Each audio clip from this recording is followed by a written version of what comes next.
Shanga, ça s'écrit S-H-A-N-G-A, sagesse, sens, communauté. C'est-à-dire à la fois un groupe de personnes qui travaillent ensemble, qui échangent ensemble et qui mettent en commun leur savoir pour porter les autres. Mon métier, c'est d'être coach en développement personnel et que je m'occupe de coachs qui sont en train de se lancer, de bébés coachs, et puis de personnes qui sont dans la vente directe indépendante aussi et qui veulent se lancer. Je me suis rendu compte qu'ils n'avaient aucun code de l'entrepreneuriat, mais aucun code. Je travaille avec deux autres femmes qui sont chefs d'entreprise comme moi, mais complémentaires, et qu'on a fait le pari d'accompagner des entrepreneurs qui sont soit au démarrage, soit au début de leur développement.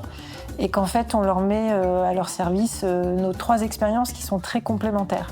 Et que l'idée, c'est de leur faire mal, mais avec bienveillance, bien sûr. C'est-à-dire mal, mindset, action et leadership. Moi, j'y vais, mais j'ai peur. Ça vous dit rien, cette réplique? C'est dans Les Bronzés font du ski. Josiane Balasco, elle ose. Moi, j'y vais, mais j'ai peur. Bah oui, ça se termine, elle est en train de prendre des coups sur la tronche avec un bâton parce que... Elle s'est fait mal. Oser, c'est bien. C'est déjà une énormité. Alors, ça m'est pas venu toute seule. Ça m'est venu de notre collaboration à 3. Et c'est passé de formation VDI à Shanga, tout simplement, parce que je me suis rendu compte que VDI, c'était très réducteur. Et que ça ne concernait pas que les gens qui faisaient de la vente directe indépendante. Ça concernait tous les jeunes entrepreneurs en reconversion. J'entends jeune, pas forcément par l'âge, mais par une jeune reconversion professionnelle et qui entraient dans la démarche de se former pour développer leur entreprise. Dès que les gens se mettent en entreprise, ils se disent « urgence, il faut être sur Internet ». Parce que moi, quand j'ai monté ma société, tout de suite, on m'a dit « il est où ton site? Il est où ton logo ?» Bah non, j'ai besoin de temps. Donc en fait, il faut d'abord déconstruire, il faut savoir aussi se dire « moi, le digital, c'est un des moyens un des leviers pour me développer, mais tout ne dépend pas du digital. Il y a plein d'autres choses à mettre en place avant. » Être dans Shanga, ça me permet d'avoir une réponse en disant « top, déjà, on va mettre en place le mindset qui va bien, on va travailler sur l'offre qui vous convient bien, on va pouvoir passer en action et on va avoir aussi ce leadership qui va se développer au fur et à mesure qu'on s'ancre dans l'émission. » Moi, j'ai toujours travaillé avec des dirigeants, des présidents, des grands managers, des décideurs qui s'étaient déjà formés à l'entrepreneuriat. Alors que là, je suis face à des gens qui sont en fait avant des comptables, des avocats, des instituteurs, ils ont plein de vies différentes, coiffeurs, sportifs de haut niveau, kinés, etc. Et là, tu es en train de traiter la question de l'entrepreneuriat par rapport à la question de la reconversion de ta vie professionnelle pour aller chercher ce qui est important pour toi. Le leadership, on ne peut pas l'avoir si on ne sait pas qui on est. Et donc, il faut se libérer de ses peurs, de ses doutes. Il faut savoir se poser des questions. Ça veut dire qu'il faut accepter les opportunités, mais aussi les risques. Ça veut dire libérer ses peurs. Je sais qu'il y aura des choses qui vont se passer de façon incertaine ou compliquée. Et du coup, être leader, c'est vraiment être acteur, peu importe la chose que je vis de l'extérieur, mais moi, je suis ma ligne de direction. Moi, aujourd'hui, je suis ce que je suis parce que j'ai écouté ma petite voix. Et pourtant, je peux vous dire qu'il y avait un sacré paquet de raisons qui auraient fait que j'aurais pas dû faire les choses comme ça. Et en fait, j'ai lâché prise sur toutes mes croyances en écoutant ma petite voix, donc de me faire confiance en moi intérieurement que je n'avais pas conscience. Et au final, je me suis mis en action. Et puis c'est mon corps qui m'a dit bah ouais, vas-y. Et puis après, tout ça, j'ai repris conscience. En fait, je me suis transformée en écoutant ce que je suis intérieurement. C'est pas forcément bien vu la reconversion. On est quand même en train de faire face à tout un tas d'injonctions, des critiques, des jugements de la famille, des gens plus ou moins bien intentionnés. Donc j'ai besoin de connaître la personne. Moi, au salon, quand j'ai dit que j'allais vendre mon salon et que j'allais faire du VDI, enfin de la vente directe, mais les gens, il y a des personnes qui m'ont dit mais ah bon Sophie, tu vas gagner ta vie? J'ai dit, vous savez, quand j'ai ouvert mon salon, je savais pas si j'allais gagner ma vie avec mon salon, mais j'ai tout fait pour. Mais c'est pas arrivé comme ça, quoi.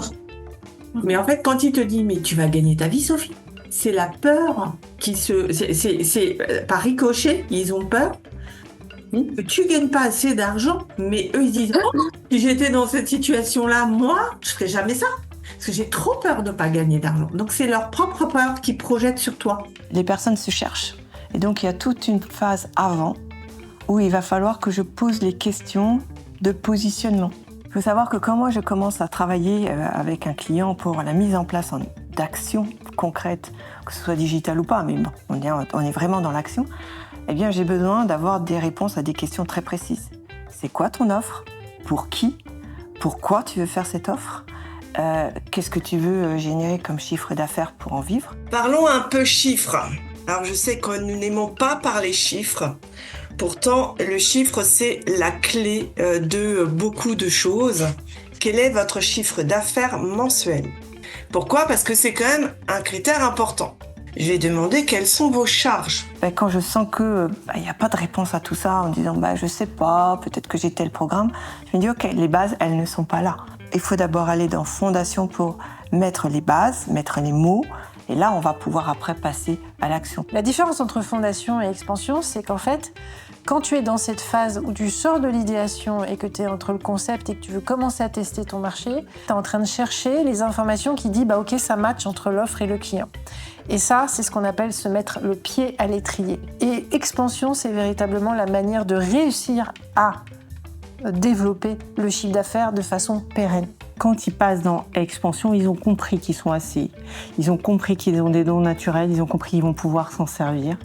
Et dans expansion, ils vont pouvoir faire croître leur entreprise dans le réel. On n'est plus une graine qui va germer, on est vraiment la pousse, l'arbre. Et évidemment, le résultat, ce seront les fruits.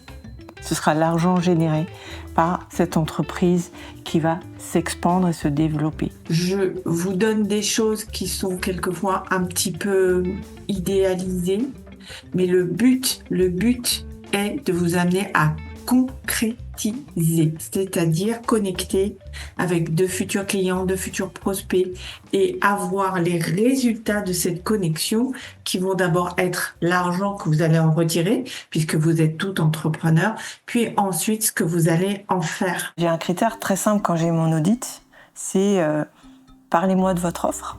Et quand je sens que c'est pas du tout prêt, c'est ok. Il vous manque une brique qui est la brique de la fondation. Si la personne, par contre, elle a une offre qui tient la route, où je sens qu'elle se fait pitié, qu'elle sait en parler, je me dis ok, maintenant tu as besoin d'aller plus loin et d'un coup de main pour l'expansion. Quand j'ai fait cet exercice-là avec 2 de mes clientes, ça a très bien fonctionné, c'est-à-dire qu'elles étaient bloquées. Alors je dis ok, maintenant vous arrêtez tout, on va dans Fondation. Elles sont allées dans Fondation et maintenant ça y est, elles démarrent et elles intègrent sans aucun problème ce que moi je leur ai fait. Surtout avec l'évolution de la technologie, c'est qu'en fait, faut choper les gens dans l'instant et en fait, il faut leur permettre de se mettre en action tout de suite. Ma cliente d'hier, j'étais dans le flou total, je ne comprenais pas pourquoi je n'étais pas capable de faire de l'argent.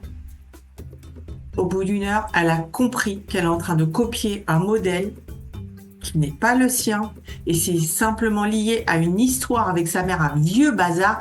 Elle a ratissé ça hier en 1 heure. Je te dis pas, tu l'as vu, ce témoignage, il est juste incroyable. Donc nous, ce qu'on veut, c'est un positionnement clair où nos clients, c'est ok, on va les accompagner de A jusqu'à Z, mais à la fin, ils sont autonomes pour faire de l'argent avec le joli diplôme qu'ils ont acquis auparavant. C'était intéressant d'avoir un collectif parce que moi, je travaille en accompagnement individuel et en fait, j'ai senti une connexion et un impact dans ce que je pouvais partager. Personnellement, je suis intimement persuadée que c'est une alchimie et que c'est quelque chose que nous n'avions pas calculé forcément au départ.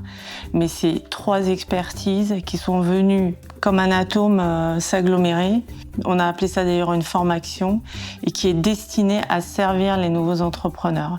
Mais ce qui a fait qu'on est toutes les 3 aujourd'hui, je pense que c'est juste un ciment alchimique. Quelque chose qu'on n'avait pas forcément calculé et qu'on est en train de travailler ensemble. J'ai presque envie de dire, moi qui fais souvent travailler mes clients sur l'énergie et l'attractivité, je pense on vit au quotidien cette attractivité énergétique intense, mais aussi une production réelle au service des clients et ça c'est fabuleux. Ma richesse est sacrée, je ne dois pas gagner ma vie puisqu'elle m'a été accordée depuis 62 ans. Et vous savez, il en faut de l'alchimie, il en faut de la chimie et il en faut à un spermatozoïde pour aller rencontrer un ovule et créer la vie. Ça se fait pas comme ça les filles, hein. Donc vous êtes déjà un miracle en vous-même. Tout le monde nous dit que c'est simple, c'est facile, etc. Sauf qu'en fait, c'est d'une complexité extrême parce que il n'y a pas une solution, il y a de multiples chemins. Et donc moi, j'aide les entrepreneurs à définir la stratégie digitale qui leur convient.